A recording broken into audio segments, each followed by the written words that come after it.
ایک دفعہ کا ذکر ہے کہ ایک نہایت محنتی کسان جس کا نام رحیم تھا میں رہتا تھا، جو کہ پاکستان کے زرخیز صوبہ پنجاب میں واقع تھا۔ رحیم کے 4 بیٹے تھے، ان کے نام تھے اکبر، اصغر، ناصر اور بابر۔ یہ چاروں بھائی دوسرے سب ان بچوں سے بہت مختلف تھے جو کہ قریبی دیہی علاقوں میں رہتی تھے، کیونکہ یہ چاروں اپنا زیادہ تر وقت کھیلنے اور شرارتیں کرنے میں گزارتے تھے۔ جب ہمسائے میں رہنے والے لوگ ان بھائیوں کی شرارتوں سے تنگ آ جاتے تو وہ رحیم سے ان کی شکایت کرتے، تب وہ سب شرارتی بھائی بھولے بھالے بن جاتے اور وعدے پر قائم رہنے کا ارادہ کیے بغیر ہمسایوں سے معافی بھی مانگ لیتے۔ گاؤں میں ایک پرائمری سکول تھا۔ رحیم نے اپنے چاروں بیٹوں کو وہاں اس امید میں داخل کرا دیا کہ ان کے اندر کوئی نظم و ضبط قائم ہوگا۔ پر یہ سب بھائی روزانہ سکول بہت دیر سے جاتے اور استاد خواہ کتنی دفعہ ڈانٹ ڈپٹ کرتے مگر وہ اپنے طور طریقے نہ بدلتے۔ رحیم بہت ہی رحم دل انسان تھا اور اس نے کبھی اپنے بیٹوں کے ساتھ سخت کلامی نہیں کی، بلکہ وہ ان کے پاس بیٹھ جاتا اور ان کو دلائل دے کر سمجھانے کی کوشش کرتا۔ پیارے بیٹو، رحم دل والد نے ایک دن بہت پیار سے کہا، تم لوگ ابھی بہت کم سن ہو اور اپنا تمام وقت کھیل کود میں گزارتے ہو، لیکن اگر تم نے اس عمر میں محنت کرنا نہ سیکھا تو جب تم لوگ بڑے ہو جاؤ گے تو کچھ بھی کرنے کے قابل نہیں ہوگے۔ سب بیٹے یک زبان ہو کر بڑے جوش سے کہتے، ابا جان اب بالکل فکر نہ کریں، ہم بہت جلد سب کچھ سیکھ لیں گے، ہم وعدہ کرتے ہیں۔ لیکن جیسے ہی ان کے والد انہیں ایک اور موقع دینے کے لیے راضی ہوتی تو چاروں بھائی اپنا وعدہ فوراً بھول جاتے اور جلد ہی اپنے پرانے طور طریقوں پر اتر آتے اور وہ جدھر بھی نکل جاتے شرارتیں کرتے، تباہی اور بربادی ڈھاتے نظر آتے۔ اگر کوئی ان سے کوئی کام کرنے کے لیے کہتا تو وہ سب طرح طرح کے بہانے بنا دیتے، جبکہ دراصل یہ چاروں بھائی نہایت سست اور کاہل تھے۔ پھر اسی طرح دن،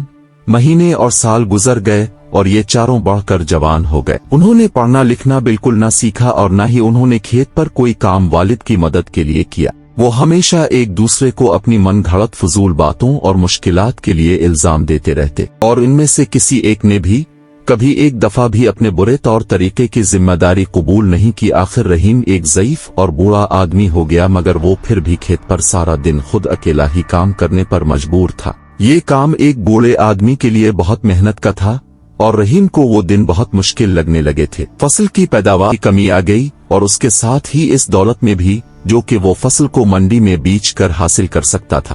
رحیم اور اس کی بیوی اپنے مستقبل کے بارے میں بہت پریشان تھے، مگر وہ چاروں بھائی ان واقعات کے بارے میں بالکل بھی پریشان نہ ہوتے تھے۔ کبھی کبھار وہ کھیت میں اپنے والد کی مدد کرنے چلے جاتے، لیکن زیادہ تر اپنے بچاؤ کی خاطر بہانے بناتے رہتے۔ وہ تمام دن صرف نکمیوں بیٹھے رہتے، کھاتے پیتے اور آرام سے سوتے۔ اگر کبھی کوئی اکبر سے کہتا کہ وہ کھیت پر جا کر اپنے والد کی مدد کرے تو وہ کہتا کہ دوسرے تینوں میں سے کوئی جا کر مدد کرے کیونکہ میرے تو سر میں درد ہے، وغیرہ وغیرہ۔ اسی طرح ہر ایک بھائی کو جب بھی کوئی کسی کام کرنے کو کہتا تو وہ اسی قسم کا بہانہ بنا دیتا اور ان میں سے ہر ایک اپنے دوسرے بھائیوں میں سے کسی ایک کو وہ کام کرنے کے لیے پیش کر دیتا۔ پھر ایک وقت ایسا آیا کہ رحیم واقعی اس قدر ضعیف اور بیمار ہو گیا کہ کوئی کام کرنے کے قابل نہیں رہا اور اس نے حقیقت میں یہ محسوس کیا کہ وہ زیادہ دیر تک زندہ نہیں رہ سکے گا۔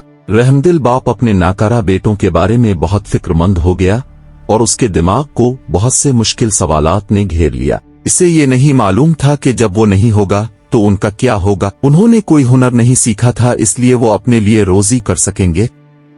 ان کے برے اعمال کے باوجود رحیم اپنے بیٹوں کو دل سے چاہتا تھا اور ان کی مدد کرنا چاہتا تھا، اس لیے وہ بیچارہ ضعیف آدمی بہت ہی غور سے یہ سوچنے لگا کہ کیا جائے۔ بہت دیر غور کرنے کے بعد رحیم کو ایک منصوبہ سمجھ میں آیا جس کے بارے میں اس نے خیال کیا کہ شاید وہ کارآمد ہو سکے۔ پھر وہ خود بخود مسکرایا اور اس نے اپنی بیوی سے کہا کہ وہ اس کے چاروں بیٹوں کو بلا کر لائے تاکہ وہ اس کے سامنے آ کر بیٹھے اور اس سے پہلے کہ وہ قبر میں جا سوئے انہیں اپنی وصف سنائے اور نصیحت کے چند الفاظ بھی کہہ سکے۔ رحیم کی بیوی یہ سن کر بہت پریشان ہو گئی کیونکہ وہ اپنے خاوند کو بہت چاہتی تھی۔ بہرحال اس نے اپنے بیٹوں کو بلایا اور انہیں ان کے والد کی خواہش کے بارے میں بتایا۔ چاروں بھائیوں کو اس بات کا بہت صدمہ ہوا کہ ان کا باپ فوت ہو جائے گا۔ وہ اپنے والد کے قدموں کے پاس اس کی آخری وصف سننے کے لیے بیٹھتے ہی رونے اور آہوزاری کرنے لگے۔ پیارے بیٹو، رحمدل باپ نے کہا، میں نے زندگی بھر تم سے محبت کی اور تمہاری دیکھ بھال کی۔ میں نے واقعی پوری کوشش کی کہ تم خوشی اور آرام و آسائش سے رہو اور میں تمہاری حفاظت کرتا رہا، لیکن اب میں بوڑھا اور بیمار ہوں اور جانتا ہوں کہ میں جلد ہی مر جاؤں گا۔ بوڑھا پھر کھانسنے لگا، اس کی سانس میں خرخراہٹ تھی اور اب چاروں بھائی خود دیکھ سکتے تھے کہ ان کا باپ حقیقت میں بہت بیمار تھا، لیکن میں نے ایک بہت بڑا خزانہ تم لوگوں کے لیے بچا رکھا۔ رحیم نے گفتگو جاری رکھتے ہوئے کہا تاکہ تمہاری زندگی میرے جانے کے بہت عرصے بعد تک بھی آرام سے گزرتی رہے۔ بہت زمانہ گزرا، میں نے اپنے کھیت کی زمین میں کسی جگہ ایک بہت بڑا اور بہت گہرا گڑھا کھودا، پھر میں نے اس گڑھے میں اس خزانے کو اس وقت کے لیے کہ جب تمہیں اس کی ضرورت پڑے حفاظت کے ساتھ دفن کر دیا، لیکن اب مجھے بالکل یاد نہیں رہا کہ وہ کس جگہ پر ہے۔ چاروں بھائی ایک دوسرے کی طرف تعجب سے دیکھنے لگے، لیکن وہ اپنے باپ کے خزانے کے تصور سے کافی خوش بھی نظر آ رہے تھے۔ میرے مرنے کے بعد تمہیں اس کا سراغ لگانا ہوگا اور اسے کھود کر نکالنا ہوگا، رحیم نے بات جاری رکھی۔ پھر تم اپنے چچا سے، جو کہ اس وقت خاندان میں سب سے بڑے ہوں گے، درخواست کرنا کہ وہ اس خزانے کو تم چاروں کے درمیان برابر حصوں میں تقسیم کر دیں۔ اس کے لیے آپس میں جھگڑے مت کرنا، اپنے چچا کے فیصلے کی تعظیم کرنا۔ یاد رکھو کہ اپنے بڑوں کی عزت کرنا ہماری تہذیب کا ایک اہم حصہ ہے، تمہیں ان کی عزت کرنے کو اپنا فرض سمجھنا چاہیے۔ چاروں بھائی کھیت میں دفن کیے ہوئے خزانے کو فوراً ہی ڈھونڈنے کے لیے مضطرب نظر آنے لگے۔ رحیم نے یہ ظاہر کیا کہ اس نے اپنے بیٹوں کے اس روئی کو دیکھا ہی نہیں، اور اس نے اپنی تقریر جاری رکھی۔ ایک اور نصیحت جو کہ میں تمہیں چاہتا ہوں وہ یہ ہے کہ تم لوگ ایک دوسرے کے ساتھ کبھی مت لڑنا، تمہارے دشمن تمہیں منصوبہ بندی اور ساز باز کرنے کے لیے اکسائیں گے، لیکن کچھ بھی ہو جائے تم چاروں ہمیشہ متحد رہنا، مل جل کر تم سب بہت طاقتور رہو گے اور کوئی بھی تمہیں نقصان نہیں پہنچا سکے گا، اور کسی کو بھی اس خزانے کے بارے میں اس وقت تک مت بتانا جب تک تمہیں وہ مل نہ جائے۔ جب رحیم نے اپنی تقریر ختم کی تو اس نے آنکھیں بند کر لیں، پھر وہ جلد ہی فوت ہو گیا۔ اپنے والد کے جنازے اور تدفین کے بعد ان بھائیوں نے اپنے کھیت کے دوسرے سرے سے کھودنے کا فیصلہ کیا۔ انہوں نے اب تک اپنی زندگی بہت کاہلی، آرام اور آسائش میں گزاری تھی، اس لیے کھیت کے تھوڑے سے حصوں کو کھودنا بھی ان کو بہت مشکل لگا۔ سست اور کاہل سب بھائی جلد ہی ہار کر گھر پر آرام کرنے کے لیے چل دیے۔ پھر ایسا ہی کیا، پھر اس سے اگلے دن اور اس سے بھی اگلے دن ایسے ہی کرتے رہے، یہاں تک کہ آہستہ آہستہ مگر یقیناً کھیت کا زیادہ تر حصہ بھائیوں نے کھود ہی لیا۔ ان کو اسی طرح کام کرتے مہینہ بھر اور گزر گیا، مگر انہیں دفن کیا ہوا خزانہ نہیں ملا۔ وہ کسی اور سے اس کا ذکر بھی نہیں کرنا چاہتے تھے اور نہ ہی کسی کی مدد لینا چاہتے تھے، کیونکہ وہ اس خزانے میں کسی اور کو حصہ دار نہیں بنانا چاہتے تھے۔ وہ سب کھدائی کرتے کرتے بہت تھک گئے تھے، مگر ان میں سے کوئی بھی اس خزانے کو چھوڑنا نہیں چاہتا تھا۔ آخر کار بھائیوں نے غور کیا کہ انہوں نے پورا کھیت کھود ڈالا لیکن خزانے کا کوئی سراغ نہیں ملا۔ تب انہوں نے خیال کیا کہ ان کے باپ نے خزانہ بہت ہی گہرا دفن کیا ہوگا، اس لیے انہوں نے اور بھی زیادہ گہرا کھودنے کا فیصلہ کر لیا۔ ایک اور مہینہ گزر گیا مگر دفن کیے ہوئے خزانے کا کوئی نشان بھی نہیں تھا۔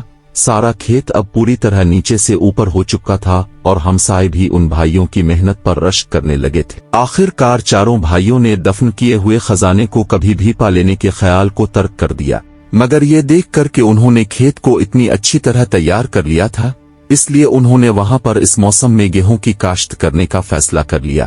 جب فصل کاٹنے کا زمانہ آیا تو اس کھیت میں بہت اعلیٰ درجے کا اور بہت مقدار میں گندم پیدا ہوا، جس کو وہ سب بھائی منڈی میں لے گئے اور اسے ہزاروں روپوں میں فروخت کر دیا۔ اپنے والد کی نصیحت پر چلتے ہوئے سب بھائی اپنی کمائی ہوئی دولت کو اپنے چچا کے پاس لے گئے اور ان سے اس رقم کو چاروں میں برابر تقسیم کرنے کی درخواست کی۔ ان کے چچا چاروں بھائیوں پر فخر کرنے لگے اور بولے، شاباش میرے بھتیجو، تم نے آخر کار یہ ثابت کر دیا کہ تم میرے محنتی بھائی رحیم کے محنتی بیٹے ہو۔ یہ کھیت جو میرا بھائی تمہارے لیے چھوڑ گیا ہے وہ خود ہی ایک خزانہ ہے، اور اگر تم اسی طرح محنت کرتے رہو گے تو تم اس کا ہمیشہ انعام پاتے رہو گے۔ اگلے سال چاروں بھائیوں نے محنت کر کے پھر گندم کی کاشت کی۔ اس دفعہ پیداوار پہلے سے بھی بڑھ کر ہوئی، اور جب انہوں نے یہ گندم منڈی میں فروخت کی تو انہوں نے پہلے سے بہت زیادہ رقم بنائی۔ کچھ سال تک اسی طرح کام کرنے کے بعد چاروں بھائی کافی امیر ہو گئے اور اپنے کام میں بھی خوش رہنے لگے۔ آخر کار یہ واضح ہو گیا کہ اکبر،